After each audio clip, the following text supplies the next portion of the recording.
कल्याण डोंबिवलीमध्ये आमचे 2 नगरसेवक आमच्या संपर्कात नाहीत अशी कबुली ठाकरे सेनेचे खासदार संजय राऊत यांनी आज सकाळीच दिलेली होती। या 2 नगरसेवकांवर कायदेशीर कारवाई होणार असल्याचं सुद्धा राऊत यांनी माहिती देत सांगितलं।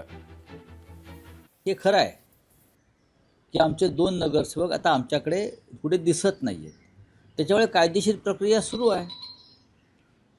गटाची स्थापना करताना ते आमच्या जवळ असायला पाहिजे, नाहीतर त्यांच्यावर कायदेशीर कारवाई होईल आणि ते डिस्क्वालिफाय होऊ शकतात। तुम्ही तुमच्या निवडून आलेल्या उमेदवारांना शिवसेनेचे वाघ म्हणता, मग त्यांना हॉटेलमध्ये का कोणता?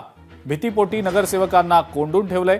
ठाकरेंपेक्षा त्यांना भाजपची जास्त भीती वाटतीये अशी टीका शिवसेनेच्या हॉटेल पॉलिटिक्स संदर्भात ठाकरे सेनेचे प्रवक्ते अखिल चित्रे यांनी शिंदे सेनेवर केलेली आहे। शिवसेनेपासून नाही वाचवत होते स्वतःच्या नगरसेवकांना, तर ज्या महाराक्षस भारतीय जनता पक्षाने शिवसेना तोडण्याचा प्रयत्न केला आणि या गद्दार गटाला घेऊन हे 3 राज्य फिरून येऊन सत्ता स्थापन केली, ते या शिंदे गटाचे नगरसेवक चोरतील किंवा त्यांना पण स्वतःकडे ओढतील म्हणून हे सगळं लपवाछपवीचा खेळ सुरू होता।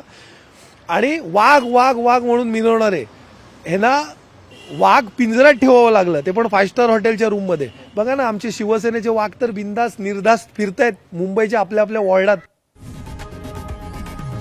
लोकशाही मराठी ऐका, पहा, जागरूक रहा।